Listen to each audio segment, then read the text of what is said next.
Vamos a trabajar Hola, bendiciones. bendiciones. Vamos a trabajar esta noche sobre el juicio desde lo ético. Recuerdan ustedes que estuvimos ya hablando sobre el juicio moral. Y para arrancar nos paramos en el libro de San Juan, capítulo 8, que revisamos acerca del pasaje donde está la, el pasaje de la mujer adúltera.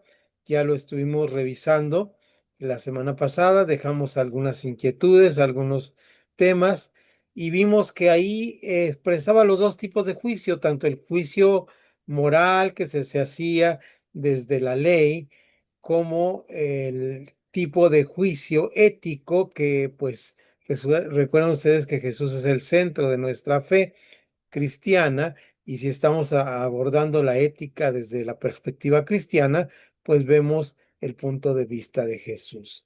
Hoy vamos a arrancar con otro tema importante, que es el juicio desde lo ético, no desde lo moral, sino desde lo ético, y vamos a tomar dos pasajes importantes para hablar de este tema.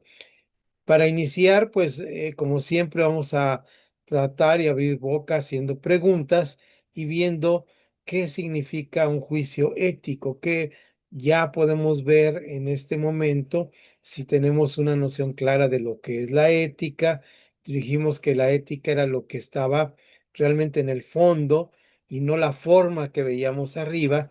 Y si vemos esta ética desde este fondo, entonces tenemos aquí esta pregunta: eh, ¿cómo tomar decisiones adecuadas desde lo ético?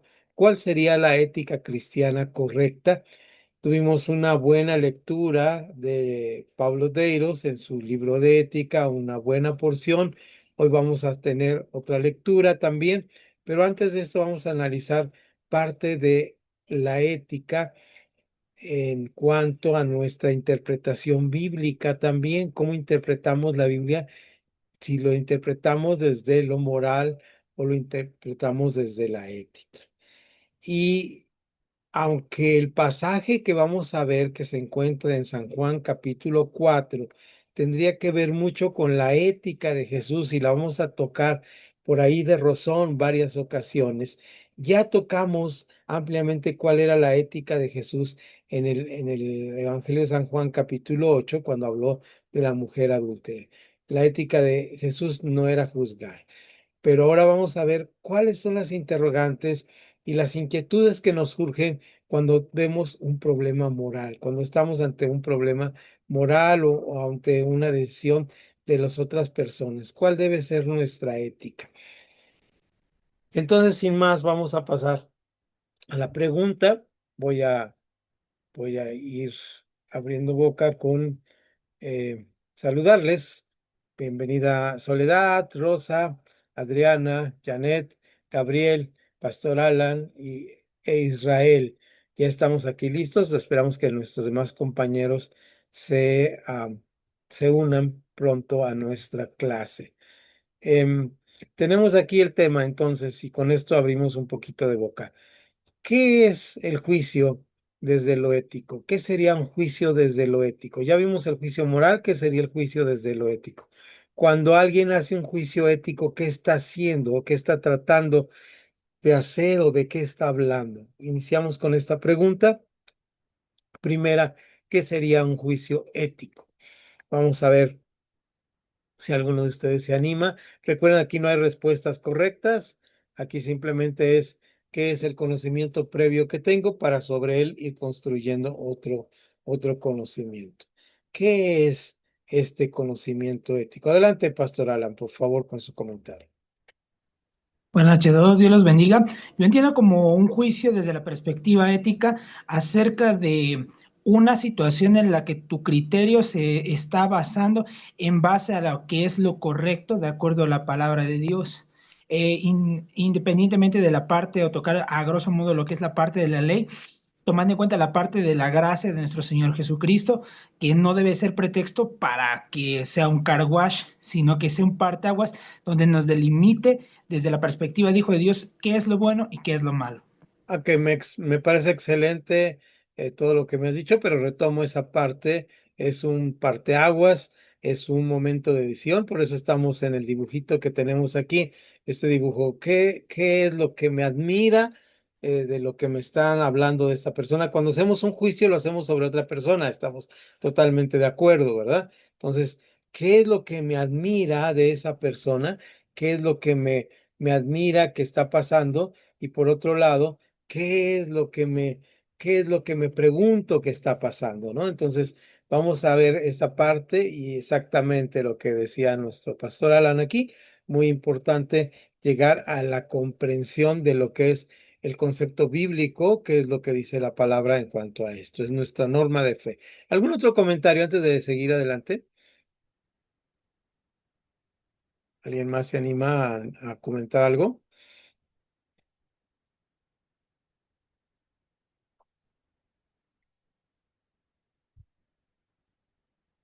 Están muy calladitos hoy.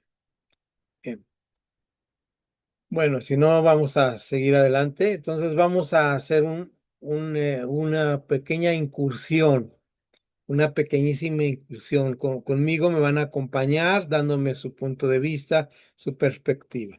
Vamos a utilizar un pasaje ya conocido, un pasaje muy leído, muy predicado, que nos va a ayudar. Me van a ayudar ustedes con la lectura por si los ojos ahí me fallan, porque hoy vamos a leer mucho, pero se encuentra en San Juan capítulo 4. Interesantísimo el Evangelio de Juan. Recordamos que es un evangelio posterior a todos los evangelios, no es sinóptico y nos trae muchos pasajes que no están en los evangelios. Uno de estos pasajes posiblemente sea eh, de los pasajes bellos que encontramos, es este pasaje donde eh, empieza la narración en el 4:4. Se dan cuenta que antes de esto está hablando de cosas que no son del pasaje, está hablando de otra cosa.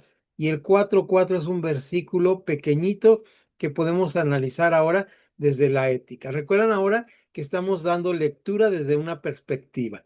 Esta es hermenéutica, una interpretación desde una perspectiva. Cuando vimos así de rozón hermenéutica en nuestro primer curso, vimos que era lo que pienso acerca del pasaje y la exégesis dijimos que era lo que decía el pasaje antes de que yo pusiera mis ojos sobre el pasaje. Hoy vamos a dedicarnos un poquito más a hacer una hermenéutica del pasaje sin dejar de lado que es el origen real del pasaje, pero sí vamos a poder verlo y es importante que las hermenéuticas se hagan desde una perspectiva. Es decir, toda hermenéutica tiene como base, toda interpretación tiene como base desde qué punto de vista estoy viendo la casa. ¿Recuerdan ustedes la ilustración que tuvimos en el curso número 1? Que uno veía la entrada, otro veía la parte del jardín, otro veía otra parte de esta residencia.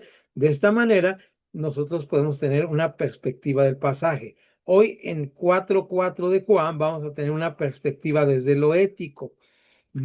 Vamos a tener una perspectiva de lo ético.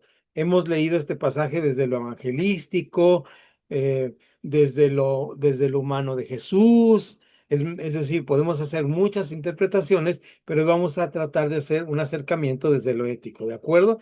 Entonces, alguien que me lea 4:4 de San Juan. San Juan capítulo 4, versículo 4. Es un versículo pequeñísimo. ¿Qué dice este pasaje? Y tiene mucho tuétano de dónde sacar Sí, ahí. hermano, yo A lo ver, leo. a ver, Dice, si me ayudas, Adriana, y luego le damos la palabra a la hermana Soledad en el siguiente. sí, Y leer al pasar por Samaria. Otra vez, por favor, que se me cortó un poquito el audio. No se preocupe. Era necesario pasar por Samaria. Y le era necesario pasar por Samaria. Ahora, desde nuestro juicio ético, aquí tenemos algo muy importante. Había una necesidad o una decisión. La ética tiene que ver con tomar decisiones, con tomar caminos, ¿de acuerdo? Entonces, aquí ya tenemos en este pasaje algo importante que vamos a ver. Vamos a decir que le era necesario pasar por Samaria. ¿Por qué le sería necesario pasar por Samaria antes de leer otro versículo que vamos a leer clave? ¿Cuál sería su necesidad? Nosotros ya conocemos el pasaje, pero vamos a suponer que yo estoy leyendo por primera vez el pasaje. Le era necesario. ¿Cuál podría?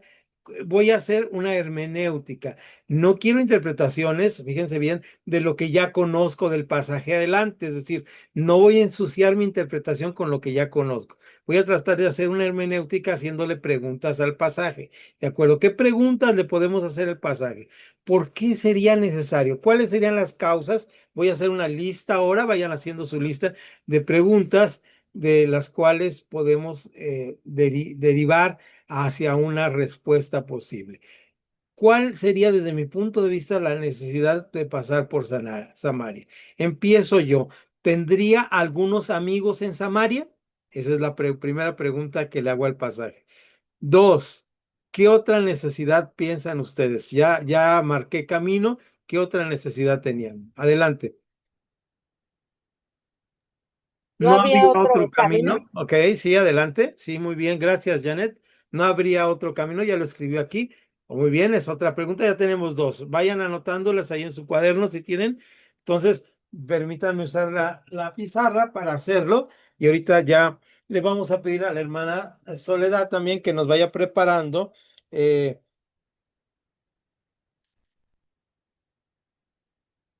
el versículo 6, el versículo 5 y el versículo 6 que va a ser, pero no me lo va a leer ahorita, hermana, me lo va a leer después de que pongamos las preguntas sobre el texto. Entonces, ya tenemos la primera que yo hice, amigos, posibles amigos.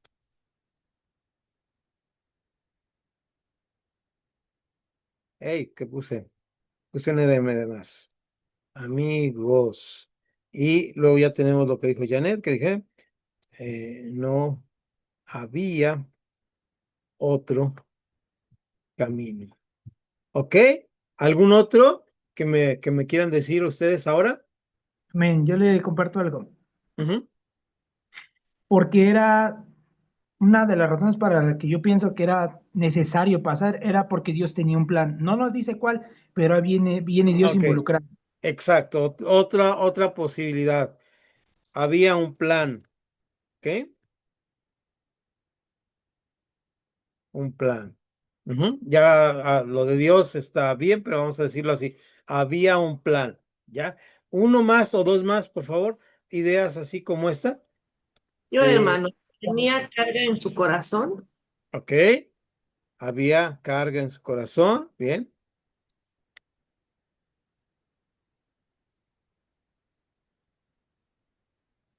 Faltó por ahí un acento y por ahí oí otra voz. Creo que era Gabriel. Adelante. Sí, había la necesidad reas- ay Dios, ¿cómo se le dice? Explícanoslo. Ajá, cuando tienes que ir por souvenirs, Ok, sí, claro. Sí, reabastecerse, sí, sí, ajá, esa es la sí. palabra, ¿no? Había una necesidad, vamos a decir, necesidad, si me equivoco, por favor me avisan, ¿eh? Necesidad de souvenirs, vamos a ponerle víveres. Oh, se cambió de idioma, permítanme. Español, víveres. ¿Ok? Más o menos así. ¿Y hay otro por ahí que nos Sí, quieran? pastor, Sí. sí. Sabemos que entre los samaritanos y ellos pues no se querían. Entonces ahí el Señor Jesucristo era la necesidad de darles el evangelio Ok, para mostrar su amor ok. universal. Ujú. Había una necesidad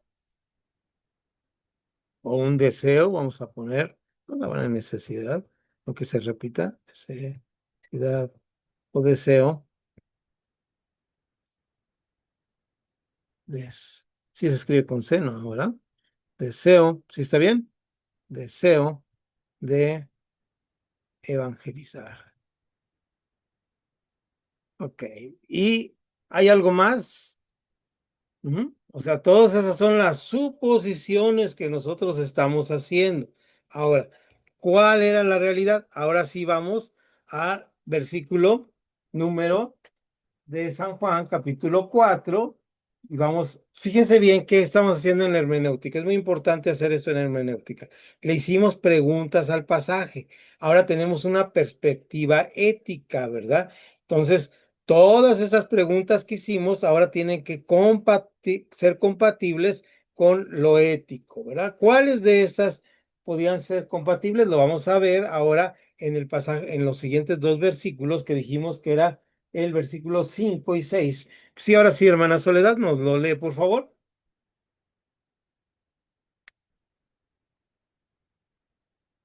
Adelante. ¿Le era necesario? Y entonces, creo que no tenemos audio de ahí de usted, hermano. Ya Ahí, ya hermano. ok. Dice, desde el principio del 4, No, 5 y 6, por favor. 5 y 6.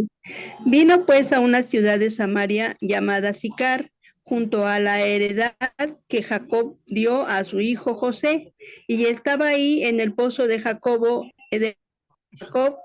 Entonces Jesús, cansado del camino, se sentó así junto al pozo, y ya era como la hora sexta. Ok. Parece que el pasaje está ahí, está bien, hermana, gracias. Ahorita vamos a seguir con las preguntas. Parece que la necesidad que tenía no nos la descubre inmediatamente, pero había una necesidad ahí dentro de todo esto. Había un propósito, había un camino que seguir. Nosotros ya hemos escuchado muchas predicaciones acerca de esto. Entonces, ¿qué pasa cuando está ahí en ese lugar? No vamos a seguir leyendo ahora de la Biblia, sino vamos ahora a recordar lo que sí nosotros sabemos, ¿de acuerdo? Ahora, ¿qué recordamos que pasó inmediatamente después cuando llegó ahí y se sentó? Está ahí sentado junto al pozo. ¿Qué pasó? ¿Qué pasó con sus discípulos? ¿Qué estaban haciendo? ¿Qué pasó? ¿Qué otro personaje aparece ahí? Vamos a suponer que estamos ahora ya adelantándonos a los hechos, ya sabiendo el pasaje, qué está pasando. Ahora no estamos haciéndole preguntas al pasaje, ahora estamos viendo qué sabemos acerca del pasaje. ¿Ok? Primero arrancamos con un solo versículo. El solo versículo, que es 4:4, no nos da toda la historia. Lo siguiente que hicimos fue hacerle preguntas al pasaje. Y ahora no solamente le hacemos preguntas al pasaje, ahora tenemos un listado de cosas que sabemos. Ahora sí, participen conmigo. ¿Qué cosas sabemos de este pasaje? Adelante, pueden ir prendiendo. Adelante, hermana Soledad, adelante. Mi hermano, bueno, yo recuerdo que sus discípulos se habían ido a otra ciudad a comprar cosas para comer, Ok, y Jesús, cansado del camino, se sentó, y había un pozo ahí donde se sacaba agua. ok, vamos a dejarlo hasta ahí, por favor, hermana, gracias. Búsqueda de Sí. comida, es lo que recuerda. ¿Qué otra cosa recuerda alguien más?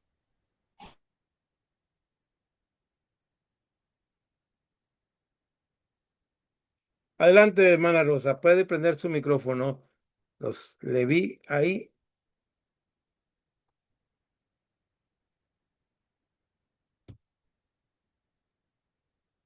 Parece que se quedó congelado, si no vamos a esperar.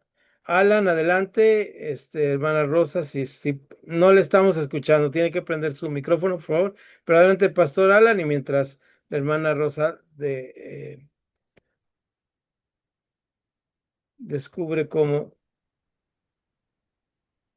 Adelante, pastor Alan, y quien más esté dispuesto. Sí, amén. Lo que ahorita, después de lo que la hermana estaba comentando, de acuerdo al pasaje, el Señor Jesús tenía la necesidad de tomar agua, porque dice que se acercó al pozo y la necesidad primera que él tuvo fue corporal, porque si se acerca a un pozo es porque quería agua. Ahí no se Ok. necesita la gran cosa para entender. Entonces, esa es la primera situación. Tuvo una necesidad y se acercó al pozo. Y después, de acuerdo a la hora, dice que es a la hora sexta, es aproximadamente como las 12 del día, el sol estaba todo lo que daba, necesitaba agua. Entonces se acerca una mujer y lo sorprendente para la mujer fue que un varón judío le hablara. cosa que no les era permitido de acuerdo a la ley, rompiendo el Señor Jesús ese paradigma de pensar que no tenía que ser. Ok, de acuerdo. Entonces aquí tenemos un elemento más que recuerda el pastor Alan de la historia, ¿no? Y la historia es que tenía eh, una necesidad física y además hay un elemento que ya tiene que ver con ética, que una mujer se le acerca y él le habla a la mujer. De acuerdísimo, cuando él le habla a la mujer, en ese momento ella está haciendo algo que nos dice el pastor Alan que no era común en ese momento. Ujú. Ahora bien, vamos a ir más adelante a ver otro aspecto. No sé si la hermana Rosa por ahí pudo prender su micrófono. Entonces vamos a esperar. Y si no, parece que Gabriel también había prendido su micrófono. Lo había visto por aquí en la pantalla y lo vemos ahorita. O alguien más que quiera comentar otro elemento. Ahora estamos en la parte de elementos que recordamos. Vamos a ver si hay alguien por ahí. No, estamos con ese recuerdo solamente. Pues, Yo, hermano, Adelante, yo, hermana Rosa, adelante. este, ¿cómo se llama? Era necesario que le llevara el mensaje, el evangelio a la samaritana y aclararle que la salvación viene de los judíos. Ok, entonces ahí toma otro elemento, la hermana Rosa, que para mí es muy importante, que es búsqueda de comida. Estábamos aquí escribiendo también la parte de Pastor Alan que se me pasó a escribir, pero sí era la parte de que era una, de lo que recuerda la historia, era un momento de calor. Ajá, necesitaba agua, se sentó junto al pozo y era las, la religión, vamos a decirlo así, voy a ponerlo desde la ética. Perdón que tome tus palabras en forma diferente. Religión, me faltó por ahí un acento, que no alcanzo a ver las letras. Si escribo algo mal, ahí luego me regañan. Ahí, ahí está. Religión judía, ¿ok? Entonces ahí estamos escribiendo algunas de las cosas que están en los elementos que conocemos, ¿de acuerdo? Ahora, como es una relectura desde una perspectiva ética, voy a tratar de tener un acercamiento. Este lo voy a hacer yo, ya me acompañaron ustedes en dos partes, ¿sí? Entonces, ahora me van a acompañar en una parte de un versículo que es muy interesante ver qué es la perspectiva ética de la mujer. Ya conocemos la historia, no tenía con qué sacar agua y Jesús le dice que él tiene el agua viva, ¿verdad? Eh, y que cualquiera que bebiere del agua. Y vamos al versículo 16 para ver un aspecto ético. La ética, esto es lo que nos interesa, versículos 16 y 17. Alguien me prepara la lectura, por favor, que lo tenga ahí a la mano. Juan 14, 16 y 17. Creo que la hermana Janet prendió su micrófono, entonces lo va a leer ella mientras yo escribo.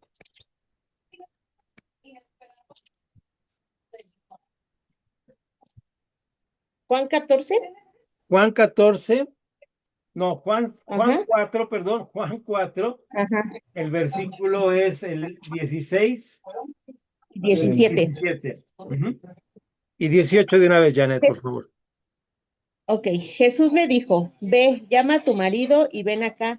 Respondió la mujer y dijo, no tengo marido. Jesús le dijo, bien has dicho, no tengo marido, porque 5 maridos has tenido y el que ahora tienes no es tu marido. Esto has dicho con verdad. Ok, ahí está un juicio ético que no voy a analizar ahora el juicio ético de Jesús, sino voy a analizar el juicio ético de las personas que leemos, porque estoy haciendo un ejercicio hermenéutico y no un ejercicio de qué dice el pasaje originalmente. ¿Me ayudan ustedes a ver este juicio ético que yo estoy haciendo? Se trataba de una mujer que Jesús le pide que llame a su marido. Me parece a mí, es lo que voy a decir ahorita, y aquí podemos entrar. Voy a hacer una discusión muy chiquita por falta de tiempo. Ojalá tuviéramos más tiempo para verlo. Me parece a mí que ha sido mal interpretado desde la hermenéutica este pasaje, porque Jesús no está tratando de exhibir a la mujer, está tratando de decirle que él era el Mesías. ¿Cómo podía decirle a alguien que era el Mesías? Diciéndole algo de su vida que ella solamente conocía o los que estaban alrededor y un extraño no le podía decir.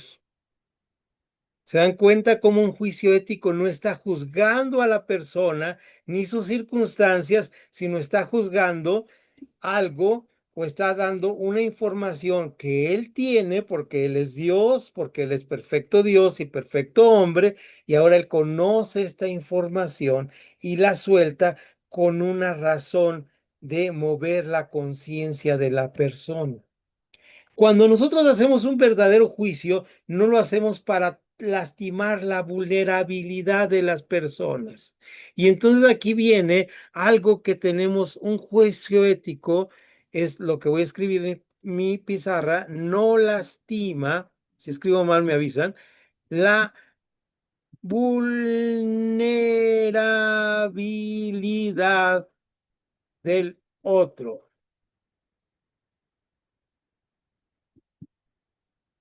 Oh, perdón. Adelante, pastor, mientras reviso. Sí, una cosa que me llamó ahorita la atención y Dios me puso en el corazón era recordar una parte.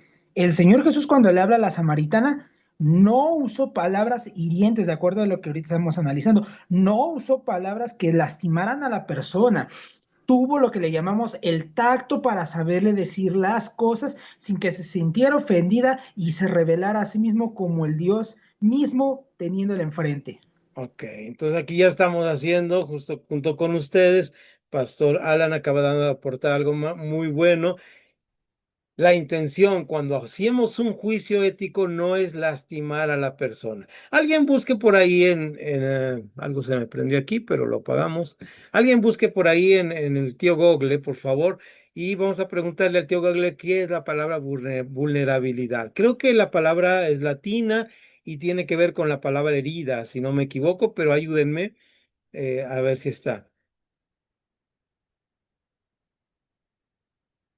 Ok, juicio. Sí, gracias. Me asomo acá a mi pizarra. Gracias por la corrección. Error mío. Ah, perdí mi mouse. Les agradezco cuando estoy escribiendo juicio, ¿verdad? Ahora sí. Juicio ético. Ok, gracias. Gracias por la corrección. Ok, entonces ya tenemos aquí. Entonces volvemos al punto donde Jesús no está tratando de afectar. ¿Alguien tiene por ahí en la internet la definición de vulnerable o persona vulnerable?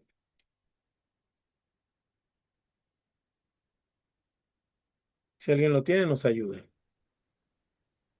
Yo, maestro, Adelante, Rocío. se refiere a la susceptibilidad de un individuo, grupo o sistema a sufrir daños o perjuicios, ya sea física, moral o socialmente. Esas son las personas vulnerables. La samaritana tenía varios aspectos de un grupo social que se puede llamar vulnerable. Voy a hacer un análisis de esto por conociendo, aquí tengo que conocer un poco de la historia del judaísmo del siglo I. Primero, era de una etnia que era rechazada por los judíos porque ellos habían sido ya traídos de otro país habían matado, recuerdan lo que fue la extradición, la diáspora judía de 500 años antes, 400 años antes de que está pasando esto. Los babilonios, los malvados babilonios, habían venido, habían matado a la mitad de la gente, se habían llevado a los más ricos y habían traído de todos los pueblos para quitar la identidad del pueblo judío. Y habían traído un montón de pueblos a esta región de Samaria. Este montón de pueblos eran los samaritanos. Se habían mezclado sus costumbres y tenían costumbres que eran de los pueblos idólatras y del judaísmo, ¿verdad? Era un sincretismo, perdón por la palabra, sincretismo religioso, una unión, una mezcla, una amalgama de religiones. Entonces, tenía problemas de etnia, ¿verdad? Tenía problemas de ser mujer.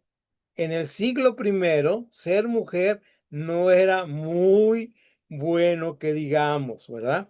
Si una mujer quedaba viuda, pues casi era morirse. ¿Recuerdan el libro de Ruth? Ujú. ¿Qué otra vulnerabilidad tenía? La otra vulnerabilidad que tenía la marca Jesús. En esos tiempos la mujer no podía divorciarse del hombre, pero el hombre sí podía dar carta de repudio, y los samaritanos habían asumido bien como buenos machos esta costumbre. Y entonces ella había sido rechazada 7 veces. 7 veces le habían dado carta de repudio. Entonces al final ella dijo, pues ya no voy a esperar otra carta de repudio y ahora me alojo, ¿verdad? Con la persona que pueda sustentarme o estar conmigo. En el tiempo de los judíos esto no significaba promiscuidad, significaba sobrevivencia del ser humano. Era una persona que estaba aprendiendo a sobrevivir en medio de estas circunstancias de vulnerabilidad. Ahí está el juicio moral que normalmente hacemos de esta mujer samaritana.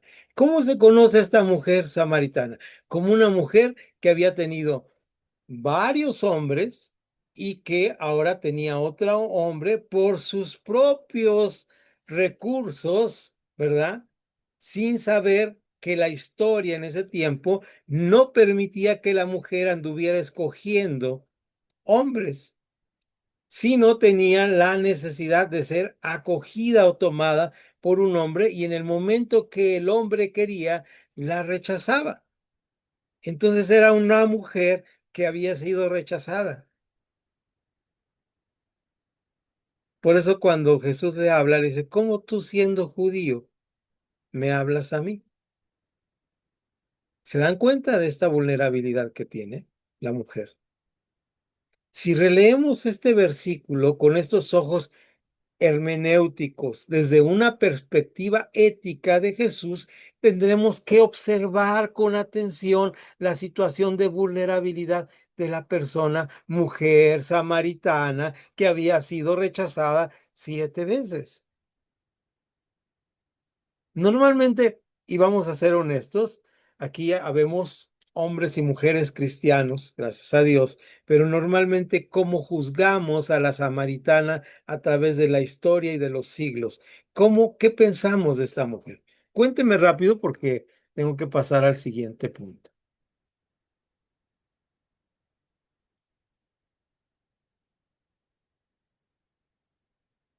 Sin vergüenza, porque yo digo, no sin vergüenza, sin vergüenza. Nótese bien la Yo, separación. hermano. Adelante. Bueno, era rechazada porque los samaritanos no se llevaban con los judíos. Probablemente eran judíos, ¿no? O los samaritanos, algo así. Entonces, y ella pues no tenía un solo marido, andaba con quien la recogiera, como dicen, la cogiera aquí, ¿verdad? Entonces, pues en ese transcurso de tiempo, pues tuvo 7 que la cogían, entonces pues ella no podía pues estar siendo una mujer de un solo hombre, pues no sé si me entienda. Sí, sí, sí, la entiendo perfectamente porque ese es el juicio moral que hacemos. Pero si nos vamos a la historia de los samaritanos y del momento, no era ese el sentido de la ética con que la estaba juzgando Jesús. Él veía una mujer que era samaritana, ¿verdad? Que era mujer y que había sido rechazada 7 veces. Le habían dado carta de repudio 7 veces. ¿Sí? Adelante, Pastor Alan. Y cambiando de la perspectiva, de acuerdo a los lentes que nos acaba de decir, podríamos ver o podríamos pensar que esta era una mujer pecadora, así de sencillo, sin meternos a la profundidad de si tenía marido o no, simplemente por el hecho de no pertenecer legítimamente, por así decirlo, a una religión propiamente gobernada por los judíos, estaba estigmatizada como una mujer inconversa, le llamaríamos hoy en día. Ok, sí, sí, sí, esa es una perspectiva también, ¿sí? No era judía, porque se sorprenden los discípulos cuando regresan y está hablando con ella, porque estaba hablando con una mujer que no era judía, ¿verdad? Pero sí notan ustedes, alguien ha notado la sutileza con que juzgamos desde la no ética, desde la moral, desde el juicio a una persona sin saber cuál era su situación real. Yo tengo una duda. Adelante, ¿quién es, por favor? A ver, nomás para un ruido Yo, perdón. ¿Quién está hablando? ¿Quién tiene la duda? hermano, Adelante, yo tengo una duda. adelante, Rosa. La Biblia dice que la Biblia dice que son 5 maridos y con el que vivieran 6. Ajá. ¿Sí me escucha? Sí, sí, sí, adelante, diga. No eran 7, Ah, ok, vamos a revisar, perdón, dije mal, eran, corrijo. ajá, Voy a revisar. no eran 7 maridos, sino que eran 6. A ver, vamos viendo. Porque 5 maridos has tenido y el que ahora tiene, sí es cierto, es verdad. Tu duda 6, no es sí. duda, es una aclaración muy buena. Adelante. Ahora, Ajá. el punto es este, el punto ahí es este. ¿Realmente era una mujer pecadora por la carta de repudio o porque no conocía al Mesías? ¿Se dan cuenta? Tienen que ver este punto de la ética para poder pasar. ¿Por qué era pecadora? Como dijo el pastor Alan. ¿Porque no había recibido a Jesús como Salvador? ¿O porque había recibido 7 cartas de repudio? Que pongan dedito arriba todos los que ya me entendieron cuál es el punto de la ética, por favor. ¿Cuál es el punto de la ética aquí? El punto de la ética es este, que el sexto marido no era la causa de su pecado, sino la causa de su pecado era no recibir a Jesús como su Salvador. ¿De acuerdo? Esto es lo importante. Gracias por la aclaración de Rosa. Muy importante ahí la aclaración en cuanto a número. Entendemos esto, porque ahora, ¿qué pasa? Vamos a trasladarlo a nuestra modernidad. ¿Cómo juzgamos a las personas desde la ética cristiana? Con esta apertura de conocer su historia, de ir a conocer su trabajo, o la juzgamos desde la perspectiva de una moralidad. ¿Se dan cuenta? Sí, adelante, Pastor Alan, por favor. Ahora, cambiando así como nos lo acaba de plantear, pasándolo a nuestra modernidad, yo siempre he pensado esto, basta con que platiques 5 minutos con esa persona y tú pongas la suficiente atención para conocer lo que hay en su interior. La Biblia dice, de la abundancia del corazón habla la boca. Entonces, de acuerdo a las palabras que vas cruzando con la persona, tú ya puedes discernir a través de lo que te está hablando y a través de la dirección del Espíritu Santo hacia dónde o de qué manera le tenemos que mostrar a la gente que no conoce de Cristo al Señor Jesucristo y enseñarles la salvación por la cual vino Cristo. Así es, pastor. ¿Y qué pasa si yo cuando voy a hablar con una persona me pongo unos lentes moralinos, ¿verdad? En la actualidad y llega esta persona y me cuenta una situación de su vida cotidiana que está, ay, lo voy a decir, aunque estamos grabando nuestras iglesias, mi comunidad de fe, que es una comunidad pequeña, no tiene familias, vamos a decir, perfectas, ¿verdad? No hay papá, mamá, hijitos, y que luego nos volvemos abuelitos y tenemos nietos. Las familias que estamos recibiendo son familias vulnerables que están familias compuestas. Tenemos un papá que lleva a sus hijas porque el domingo le toca cuidarlos ella porque están separados, ¿verdad?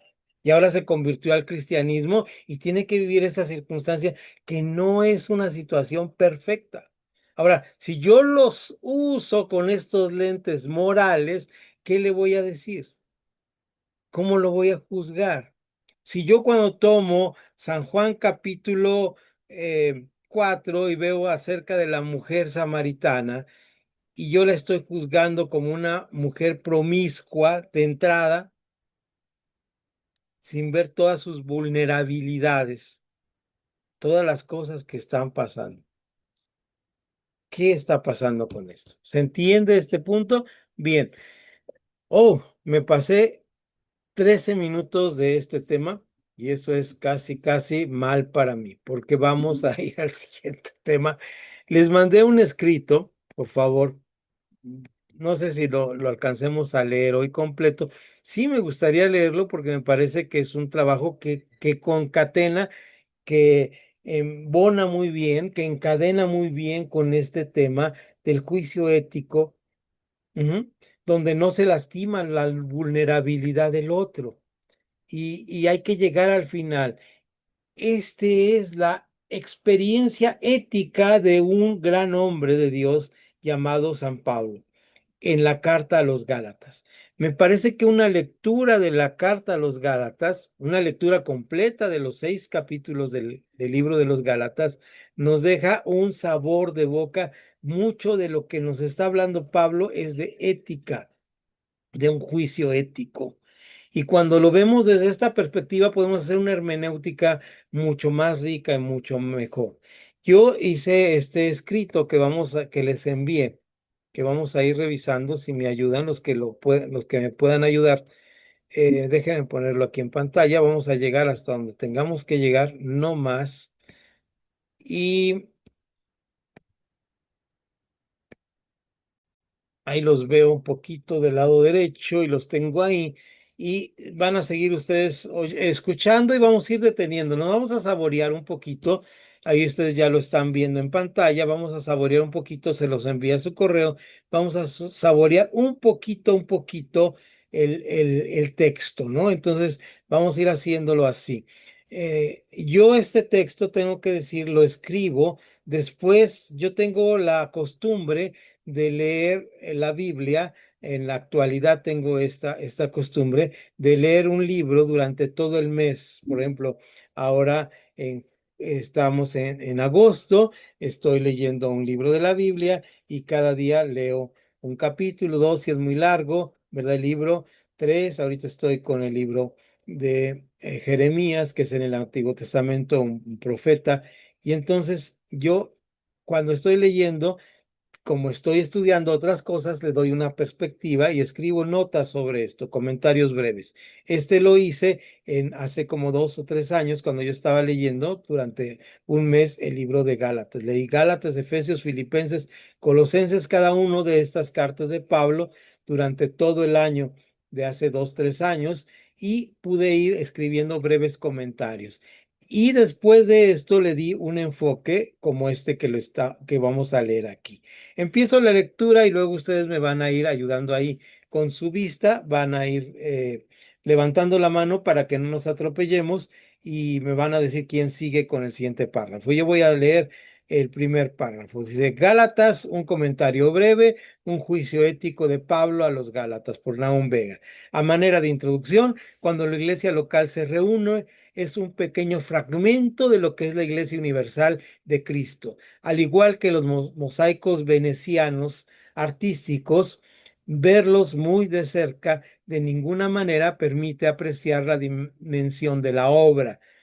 Hago la pausa para explicar qué es un vitral veneciano. ¿Han visto los baños cuando tienen mosaiquitos que forman figuras?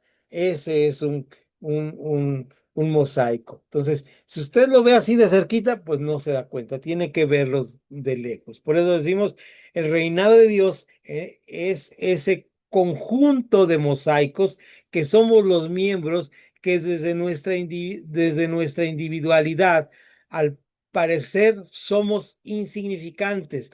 De igual manera, el, el participar en la liturgia, en la comunidad, es solo una pequeña parte del reflejo de todo lo que es mi totalidad de la vida. La vida cristiana, aquí digo esto porque la vida cristiana no es los 2 horas que estuve el domingo en la iglesia. Qué tremendo error pensar que la vida cristiana, o que vamos, como se dice ahora, con estas técnicas pues, no sé, de hinduismo, qué cosas se meten en la iglesia. Hay que ir a cargar pila. Tienes que cargar pila, hermano. No, no, no, no tienes que cargar pila. Tienes que vivir con la vida cargada, lleno del Espíritu Santo, vivir la vida victoriosa durante la semana y ir los domingos a compartir esta vida con los cristianos. ¿Alguien me lee el siguiente párrafo? Levanta la mano y abrimos su micrófono, por favor. Adelante, Pastor Alan. Men dice, pero con Cristo estoy juntamente crucificado, y ya no vivo yo, sino que Cristo vive en mí, y lo que ahora vivo, la carne, lo vivo en la fe del Hijo de Dios, el cual me amó y se entregó a sí mismo por mí. No desecho la gracia de Dios, pues si la justicia dependiera de la ley, entonces por demás habría muerto Cristo. Gálatas 2:20 y 21. Gracias, Pastor Alan. Alan Sigo dice, como primer punto, vemos nuestro cristianismo es la vida entera. Hago la aclaración, no es la vida eterna, es la vida entera. Nuestro cristianismo es la vida entera. Lo que ahora vivo es nuestra cotidianidad. Pablo inicia el primer capítulo aclarando sobre la vida cristiana. Es muy interesante que para algunas personas el cristianismo solo es una serie de órdenes restrictivas, pero ¿cuál es la definición de restrictiva? Una orden restrictiva sirve para proteger a una persona de ser dañada. Dijimos que vulnerable es ser dañada. Los seres humanos somos susceptibles a ser dañados. Somos vulnerables, sujetos a ser afectados por cambios externos e internos de forma constante. Pablo, el autor del libro del cual hacemos este comentario breve, nos dice de sus lectores. Adelante, Pastor Alan, con el siguiente párrafo. Me asombra que tan pronto se hayan alejado ustedes del que los llamó por la gracia de Cristo para seguir un evangelio diferente.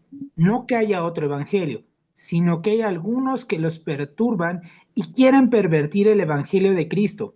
Pero si aún nosotros o un ángel del cielo les anuncia otro evangelio diferente del que les hemos anunciado, quede bajo maldición. Como antes lo hemos dicho, también ahora lo repito. Si alguno les predica un evangelio diferente del que ha recibido, queda bajo maldición. Gálatas 1, 6 al 9. Usa Pablo un término muy interesante. Bueno, ahí está mal escrito, ¿verdad? Término muy interesante. Usa Pablo un término muy interesante. Apartado de es el término que utiliza, que en griego es la palabra, le hace anatema. Separarse de la verdad, de la gracia, es exponerse a la maldición. Galacia no es una ciudad, es una provincia, una región compuesta de varias ciudades que compartían su geografía, su situación de privilegios al ser paso entre el Medio Oriente místico y la cultura griega, camino a la Roma gobernante. Galacia es la actual Turquía, toda una región a la cual el autor tiene que hacer un llamado de atención porque al parecer no están atendiendo, no están entendiendo, perdón, que la vida cristiana no es solo un momento, sino una continuidad en todas las áreas de la vida. La ética no es una decisión de un momento, ni para ir al domingo con el disfraz de cristiano.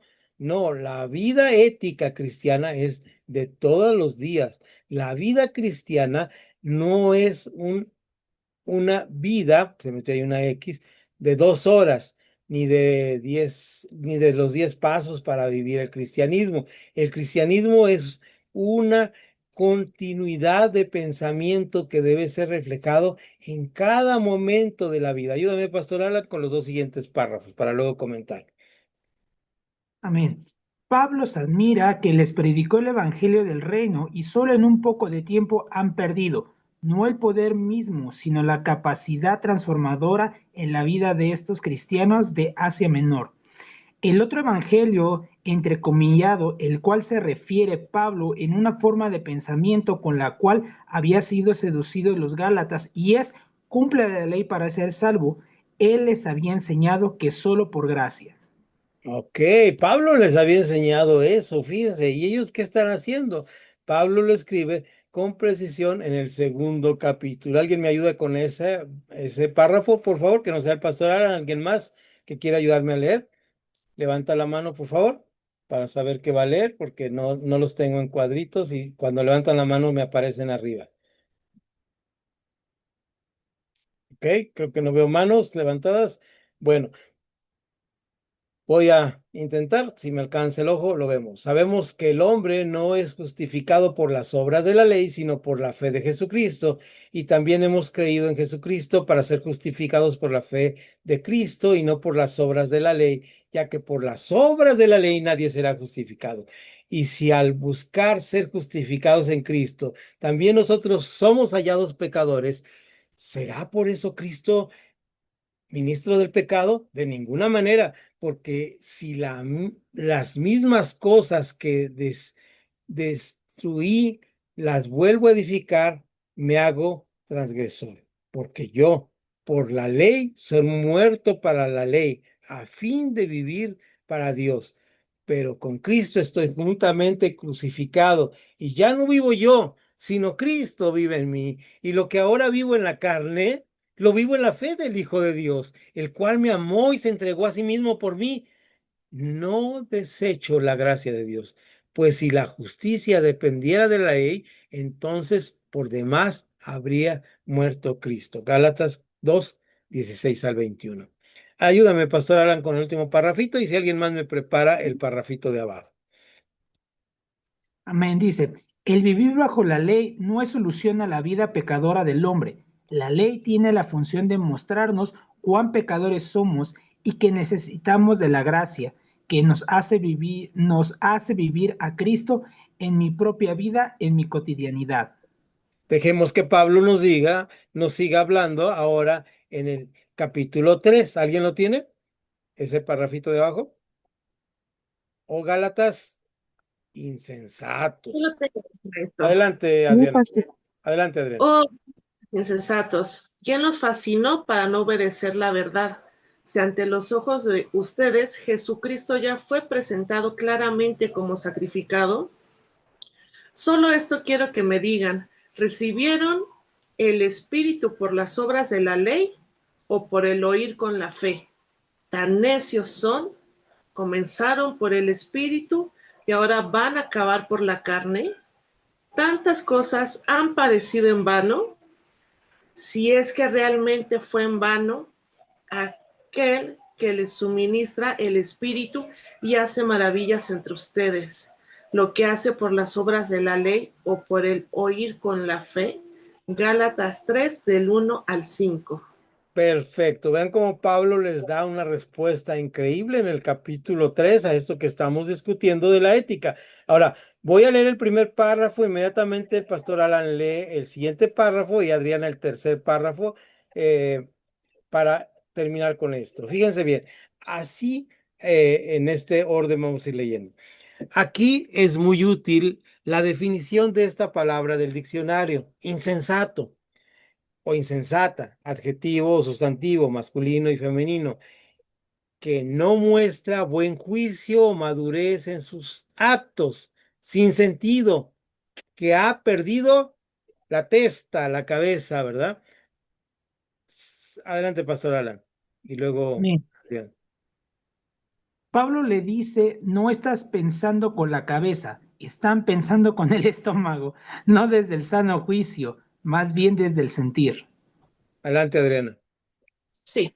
Pablo, el excelente orador, seguramente predicó sus mejores sermones entre ellos, sermones de Semana Santa donde todos se sentían conmovidos por el sacrificio que Cristo había hecho por ellos, pero solo un poco tiempo y sus vidas seguían igual.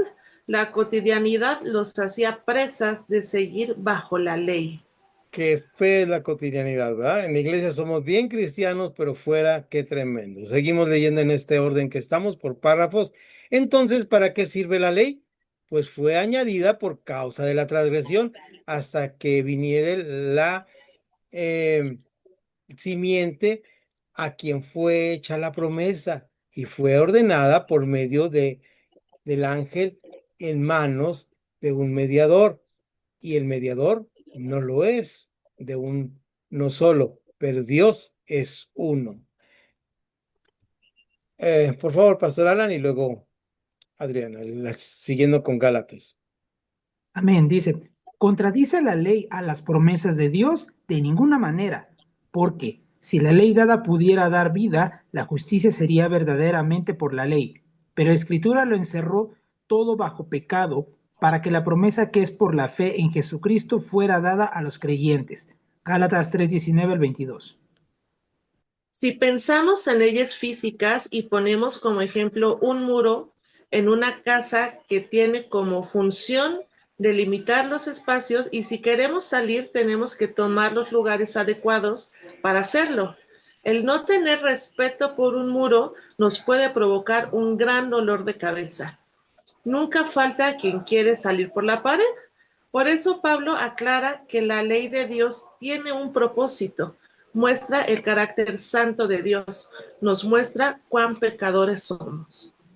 Muy bien, aquí en este ejemplo que estoy poniendo, digo, hay leyes físicas y aquí, por ejemplo, tengo una pared en la parte de atrás. Si yo quiero ir al jardín por esta pared y quiero evitar esa ley física, pues me voy a salir con un chichón, ¿verdad? En la cabeza. Tengo que abrir la puerta, tengo que buscar el camino. El camino adecuado es la gracia. ¿Qué pasa entonces? ¿Para qué sirve la ley? ¿Para qué sirve la pared? Me limita y me da ubicación de que yo soy pecador. Dice la solución teológica entre la ley y la gracia. La ley muestra: estos son los mandamientos, pero como no los vas a poder cumplir, estos son los sacrificios que debes ofrecer para estar bien con Dios. En el reino de Dios, este estar bien es por medio del sacrificio de Cristo. Leamos lo que dice Pablo ahora en el capítulo 4. Adelante, Pastor Alan. Amén, dice, pero cuando se cumplió el tiempo señalado, Dios envió a su Hijo, que nació de una mujer y sujeto a la ley, para que redimiera a los que estaban sujetos a la ley, a fin de que recibiéramos la adopción de hijos. Y por cuanto ustedes son hijos, Dios envió a sus corazones el espíritu de su Hijo, el cual clama, Abba, Padre. Así que ya no eres esclavo, sino hijo. Si eres hijo, también eres heredero de Dios por medio de Cristo. Adelante, Adriana. Ciertamente, en otro tiempo, cuando ustedes no conocían a Dios, servían a los que por naturaleza no son dioses. Pero ahora que conocen a Dios, o más bien que Dios los conoce a ustedes, ¿cómo es que han vuelto de nuevo a los débiles y pobres rudimentos a los cuales quieren volver a esclavizarse? Gálatas 4, del 4 al 9. Los Gálatas habían conocido la fórmula de Dios para estar aceptos ante Él, de tal forma que Dios los conoce. Es diferente decir conozco a fulano, por importante que sea presidente o presidente de la República o gobernador, a decir fulano, el gobernador del estado de Jalisco, de tal de tal, ¿verdad? Por decir un ejemplo, me conoce a mí. Los Gálatas habían sido conocidos por Dios, pero ellos vivían como si Dios no los conociera. En la última encuesta estadística de 2010, eh, casi un 5% dijeron no tener religión o ser ateos. Lo impactante es que el 95% de cualquier religión vivimos como si Dios no existiera. Es un ateísmo práctico donde Cristo no vive en nosotros, en nuestra cotidianidad. INEGI 2010. Lo importante no es conocer a Dios, sino ser conocido por Él, que venido el cumplimiento del tiempo, vino para ser, el cual nació bajo la ley, que cumplió la ley para hacernos justificados por él. Y ahora lo que no podemos ahora los que no podemos cumplir la ley en nuestras fuerzas, ya la podemos cumplir en Cristo por su gracia. Pero para que es la gracia, entrecomillado, es un estado de confort donde podemos hacer lo que queramos. No, es un compromiso con el conocimiento de aquellas áreas que son órdenes restrictivas, las cuales son parte de nuestra protección. Hasta aquí vamos a dejar las órdenes restrictivas y, como decimos en Aquila y Priscila, ponemos rayita para concluir nuestro curso hoy y no gastarles, porque escuchar leer cansa. Entonces no quiero que se me duerman. Voy a ver cuántos se me durmieron. No, está interesante, ¿no? Esta hermenéutica que estamos haciendo desde, eh, desde la perspectiva de la ética del libro de los Gálatas. ¿Qué les parece? Comentarios aquí para cerrar, dar un cierre a nuestra clase, y les prometo ahora sí leer la parte, porque nos quedan dos capítulos, dos hojas, una y media, más o menos según recuerdo. Ya no recuerdo cuánto se escribió, pero ya es poquito, donde vamos a ver sobre las leyes restrictivas, para qué sirven. Y esto nos va a enfocar mucho en saber cómo hacer juicios éticos donde no lastimemos la vulnerabilidad del otro. Porque imagínense si a mí me hubiera tocado juzgar a la mujer samaritana. Pobrecita de la mujer samaritana. Yo creo que no, pues yo creo que no te alcanzas a salvar. 6 maridos, ¿verdad, hermana Rosa? Entonces, no creo que alcances la salvación. Qué bueno que la gracia es inmensa. Y los que hemos sido más pecadores, los que hemos fallado más delante de Dios, somos los que estamos más agradecidos con Dios. Por eso, y no es que cuando mencione la oveja que fue rescatada de las ovejas, yo me siento el centro del universo. Cuando el Señor, es otra hermenéutica que debemos hacer, muy, muy atinada. Cuando el Señor dice, dejé a las 99, fui por la oveja perdida. No es una oveja. Somos todos nosotros los perdidos. ¿Sí? Somos nosotros los perdidos por los que vino, pero en esa individualidad Dios nos ve. Por eso Pablo les dice a los Gálatas, pues es que ustedes conocen a Dios. No, más bien fueron conocidos por Dios. Esta es la importancia de la gracia. Comentarios finales, hermanos, antes de la foto. Vamos a ponernos así en galería para vernos aquí. Prenden sus cámaras mientras voy prendiendo y van a poder dar comentarios finales. ¿Qué les parece el tema de la ética en esta perspectiva que estamos?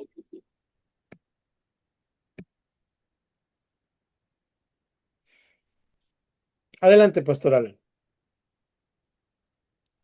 Está bastante interesante. Con esta clase creo que está más que claro la diferencia entre un juicio moral y ético, y la forma en la que vamos a comenzarla a aplicar, porque no nada más es para que nos sea mostrado, sino para que en toda nuestra manera de vivir podamos aplicar un juicio correcto para poder predicar mejor el Evangelio en este caso y tener más almas para Cristo. Y no hay nada mejor que el ejemplo bíblico de la forma en la que el Señor Jesús hizo referencia a usted, cómo debemos de abordar a una persona que no conoce de Cristo y cuál es la verdadera forma, de acuerdo al el juicio ético que debemos de tener. Nosotros como hijos de Dios debemos tener más ese juicio ético y no el moral, porque cayendo en lo moral nos volvemos humanos, nos volvemos en una normalidad de lo que el mundo hace. Juzga de acuerdo a lo que creen que es correcto y juzgan mal, porque pues así no opera la gracia de Dios y prácticamente te desechan de por vida y te etiquetan con algo que pasó hace 20, 30 años y jamás te quitan esa etiqueta. Más sin embargo, ahora como hijos de Dios y en Cristo, pues ya no debemos de tener esas etiquetas y esos prejuicios hacia las personas, sino mirarlos con la perspectiva de que necesitan de Cristo y comprender esa necesidad. Así es, hermano, así es. Voy a ahora acérquense lo más posible sus oídos porque voy a hablar despacito y quedito, porque voy a confesar un pecado.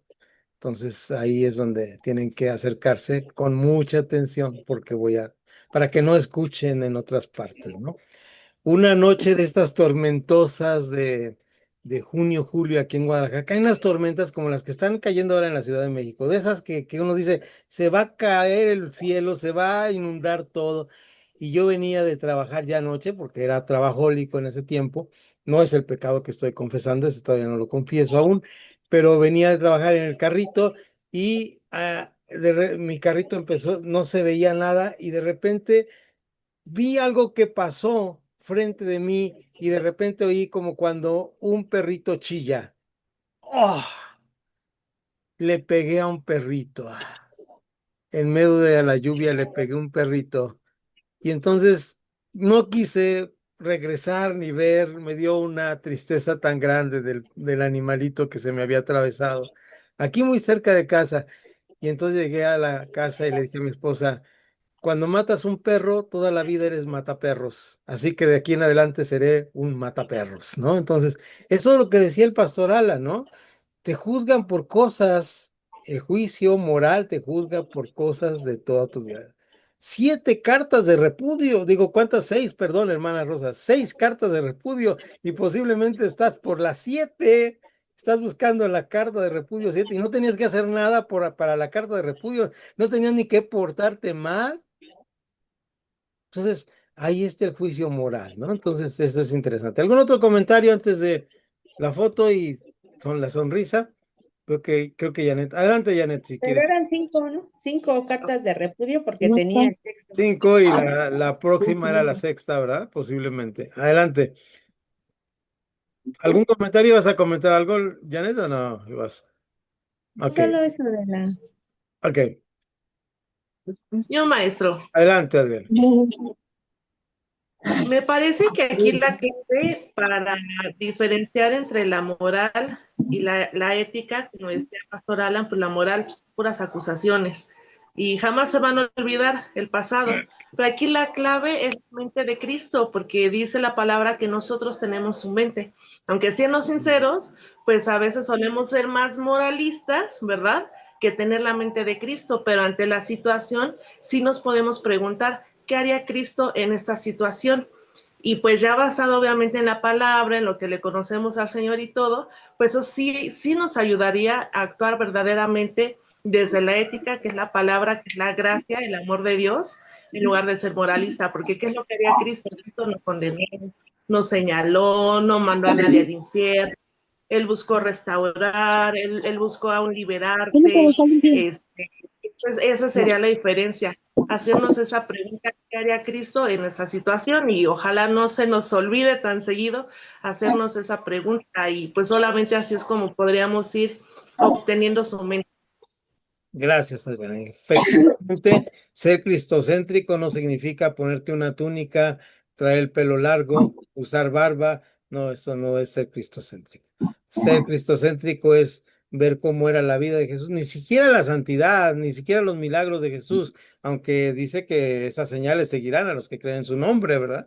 De alguna manera tenemos esa responsabilidad, pero más que esa responsabilidad está la responsabilidad de ver al ser humano como lo vio Jesús, ¿verdad? ¿Cómo vio Jesús esta responsabilidad? Lo que ahora en la actualidad en sociología llamamos la otredad, ¿verdad? Ver al otro como si me viera a mí mismo, ¿verdad? Como me veo a mí mismo. Por eso dice Pablo en Efesios, dice, y tu esposa trátala como a ti mismo, porque es carne de tu carne, ¿verdad? Entonces, ahí le pone un reto muy grande. Bien, si no hay otro comentario, vamos a la foto. Ya estoy aquí preparando mientras ustedes hablaban, no es que me distraje un poquito para escuchar bien el comentario. Y nos vamos entonces, hermanos. Ponemos ahí rayita y recuerden ustedes que el próximo lunes sí tenemos clase y vamos a estar ahí listos. Todos los que quieran sonreír y estar eh, ahí están listos. Ya aprendieron los que tuvieron que aprender, aprendieron. Bien, de acuerdo.